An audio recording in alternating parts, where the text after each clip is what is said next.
Back to news. Group 1 పై ఆంధ్రప్రదేశ్ హైకోర్టులో విచారణ సందర్భంగా సీఎస్ విజయానంద్ కీలక ఆదేశాలు జారీ చేశారు. 2018లో ఎంపికై గ్రూప్ 1లో ప్రాధాన్య పోస్టుల్లో ఉన్న అధికారులను ఫోకల్ పోస్టుల నుంచి రిలీవ్ చేయాలని ఆదేశాలు ఇచ్చారు. వెంటనే సంబంధిత హెచ్ఓడీలకు రిపోర్ట్ చేయాలని చెప్పారు.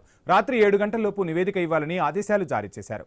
ఇక అంతకుముందు విజయానంద్పై ఏపీ హైకోర్టు తీవ్ర ఆగ్రహం వ్యక్తం చేసింది. గ్రూప్ 1 మూల్యాంకనం పిటిషన్ విచారణకు స్వయంగా ఆయన హాజరయ్యారు. గ్రూప్ 1 పరీక్షలో ఎంపికైన కొందరు అధికారులను ఫోకల్, నాన్ ఫోకల్లకు మార్చాలన్న కోర్టు ఆదేశాలను అమలు చేయకపోవడంపై హైకోర్టు సీరియస్ అయింది.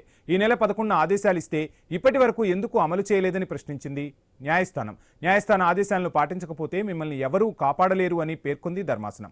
నిద్రపోతున్న వారిని లేపగలం తప్ప నిద్ర నటించే వారిని లేపలేమంది కోర్టు. న్యాయస్థాన ఆదేశాలు పాటించకుండా మిగతా సిబ్బందికి ఏం మెసేజ్ ఇస్తున్నారని ఆగ్రహం వ్యక్తం చేసింది.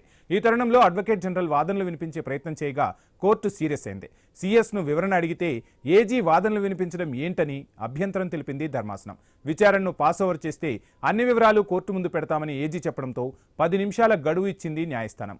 అప్పటిలోగా వివరంగా చెప్పాలని ఆదేశించింది. దీంతో వెంటనే అధికారులతో చర్చించిన సీఎస్ ఆదేశాలు జారీ చేశారు.